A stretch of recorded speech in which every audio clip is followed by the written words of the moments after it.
everybody. Hope y'all can hear me okay today. The wind's blowing pretty hard. Hopefully it won't interfere too much with the sound. But I had in mind doing a video on the different rear dirt moving blades, 3-point blades that you can use, or that I have to use on my tractors, explain the advantages and disadvantages of each of them, and maybe be able to help you all make a decision on which blade that you need, or do you need two different units, or whatever the case might be. And within the past week, I've had 2 people contact me about working on building roads, or driving, refixing dirt roads and building driveways and stuff, and wondering what would be the best attachment to use. So what I wanted to do today was go over the blades that I have, what I like about them, what I don't like about them, and maybe that'll help some of you make a decision that might be looking to purchase a blade of some type. So we'll get started here. To start with, this is my heaviest blade we've got. This is the one I use on the M6060, and this blade's got a good heavy hitch. The one thing that I would prefer to have on it, which I'll probably change eventually, is to have the clevis style hitch pins, to where you have another plate like this come out and over with a pin that goes all the way through, because I have had to replace these pins right here because they'll get bent from the forces that's put on it.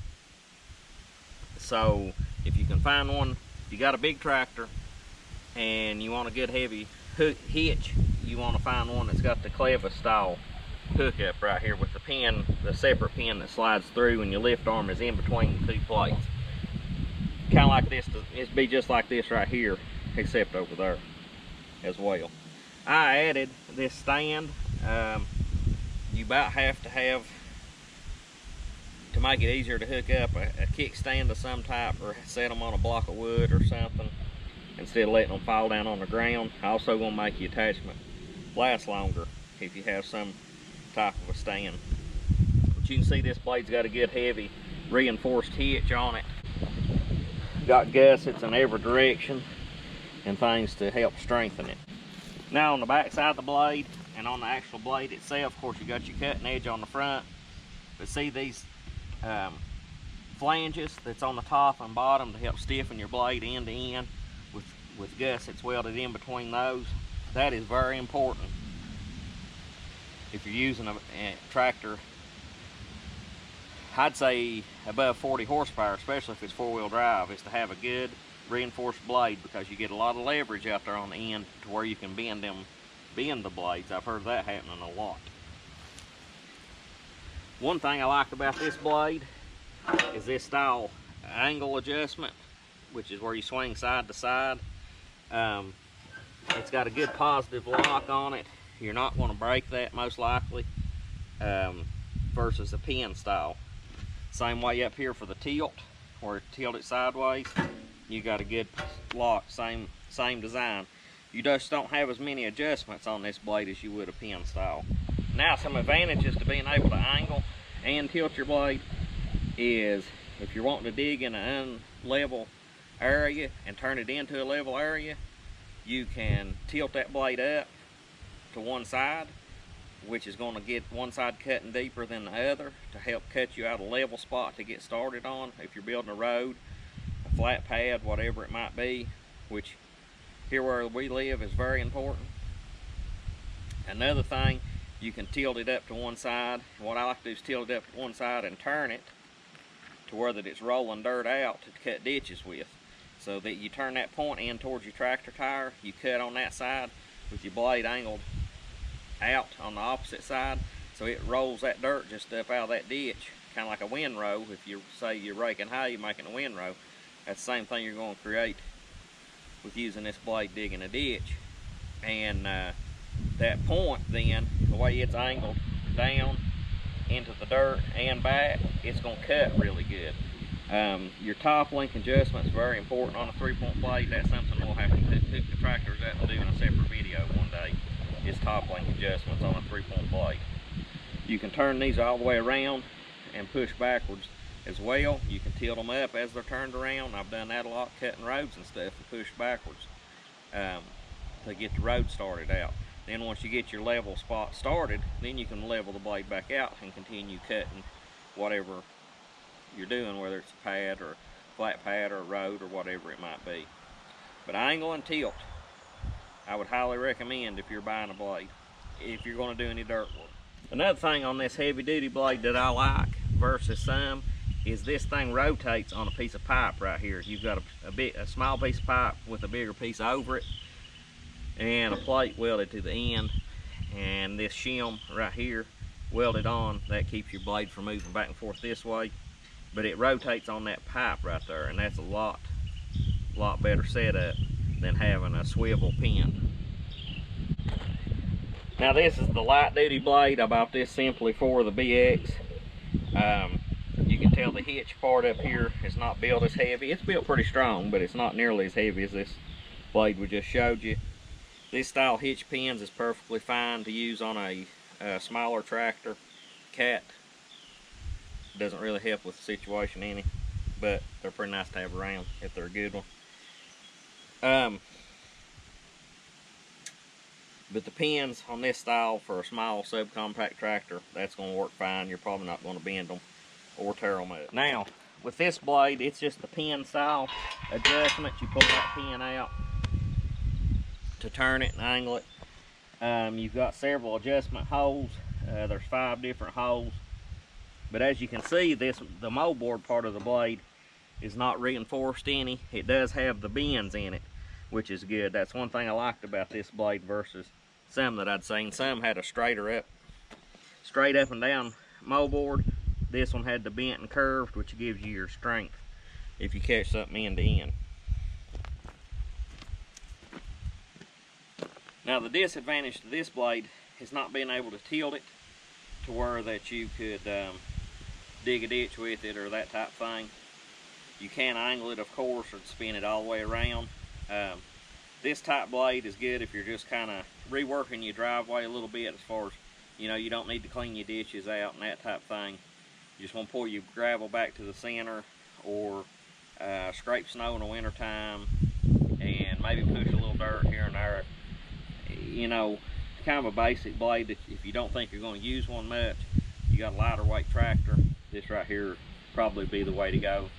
It's cost effective and everything, so you know, all this depends on your application and the size tractor you're going to be using. Now, box blade is something you're going to see more on YouTube.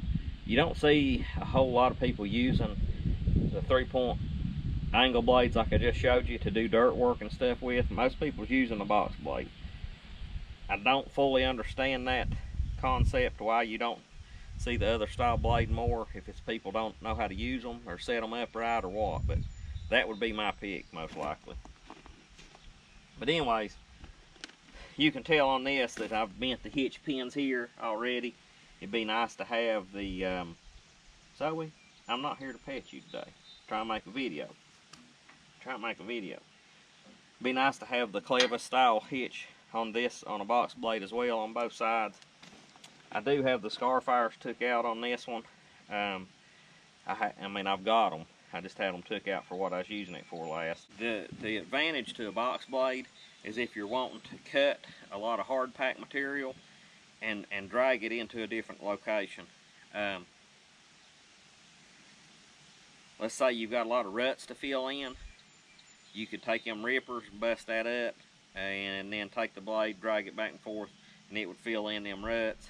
If you're spreading gravel with it, you can get a pile of gravel and drag it a pretty good ways and disperse it on a thin layer, and it won't be running out the ends. That is a disadvantage to the other style blades I showed you, is you can't hold material on the ends of those. It wants to run out and come off the ends.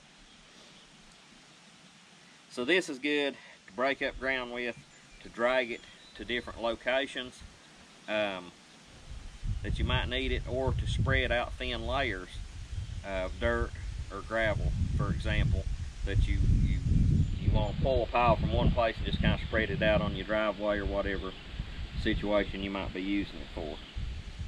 You can also push backwards with these. Got a cutting edge back here on the back. You can see there you do have a cutting edge here on the back that you can push backwards with when using a box blade. Now, a land plane is one of those attachments that's sort of newer to the tractor industry. You've got two cutting edges on them. I think all of them would have two cutting edges. Some come with rippers, some don't. I built this particular land plane. It's 5 foot wide, but I've got two cutting edges in there on an angle. The angle actually helps them cut better. That's one reason they put them to an angle. And what this is best used for, from my experiences, is if you've got an established driveway, kind of like what I've got here, and you know your gravel's pretty well packed down, and then you start to get some chug holes in it, some water, you know, little places water stand, and that type of situation, you can take this blade, drag through there. It'll cut out those low places. It'll help fill in, or it'll help fill in the low places, cut out the high places. You can drop it down and just pull it. You don't take no finesse with a 3-point hitch, raising it up and down. Basically, you just set it down, drag to one end, turn around, drag back. You can also push backwards to blend material in with. I do not like a land plane to spread gravel. If you had the gravel delivered and it's thick and stuff, I don't particularly like a land plane to spread with. I'd rather have a regular angle blade or a box blade. Box blade preferably for loose material like that to spread it. Your hitch style on this, either one's going to work pretty good. Most likely you're not going to run into a situation where you're going to put a whole lot of force on a land plane like you would the other two blades, unless you was to hook a big rock or something like that with it. Would be the only time you encounter that. The land plane does work well in dirt too. If you've got high and low places, it'll cut out the high places, fill in the low. You just drop it down, drag it.